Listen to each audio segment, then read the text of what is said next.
Баршаларыңызға ассалаумағалейкум. Ақорда мен ұлттық банк арасында дау туды. Бұл жолы мемлекет басшысының сөзіне күмәнмен қараған ұлттық банк төрағасының орынбасары Берік Шолпанқұлов қызметінен де кетіп тынды. Сонымен дау неден басталды дейсіз ғой. Қазақстандағы банктердің біреуі арқылы 7 триллион теңгенің елден шығарылғаны жөнінде мәлімдеме ұлттық банк пен Ақорда арасындағы ашық қайшылықты туғызған болатын. Ұлттық банк төрағасының орынбасары Берік Шолпанқұлов президент айтқан мәліметтердің мәнін басқаша түсіндірген соң, бұл мәселеге мемлекет басшысының баспасөз қызметі араласты. Бас медиаға берген сұхбат кезінде Берік Шолпанқұлов президент айтқан 7 триллион теңге заңсыз шығарылған ақша емес, бұл жай ғана банктегі жалпы ақша айналымы болуы мүмкін екенін айтты.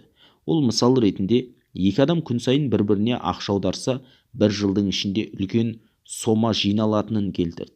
Оның сөзінше, қаржы нарығын реттеу агенттігі мен ұлттық банк тексеріс жүргізіп жатыр, алайда әзірге заң бұзушылықтың айқын белгілері анықталмаған. Қазір бұл қай банк екенін айту дұрыс емес. Президентке ақпарат қалай жеткізілгенін де айта алмаймын. Тексеру аяқталған соң бәрі жарияланады деген еді Шолпанқұлов мырза. Яғни ұлттық банк өкілінің айтуынша, әңгіме ақшаны сыртқа заңсыз әкету емес, банктегі жалпы қаржы қозғалысы туралы болуы мүмкін. Ал бұған Ақорда не дейді дейсіз ғой. Ақорда президенттің баспасөз хатшысы Айбек Смадияровтың түсініктемесі мынандай. Мемлекет басшысы Қасым-Жомарт Тоқаев тексерілмеген ақпаратты айтпайды. Егер ол 7 триллион теңге көлемінде транзакциялар болды десе, демек ол рас дейді. Ақорданың мәліметінше, бұл ақпарат қызметтік кеңесте, яғни көпшілікке арналмаған жиында айтылған.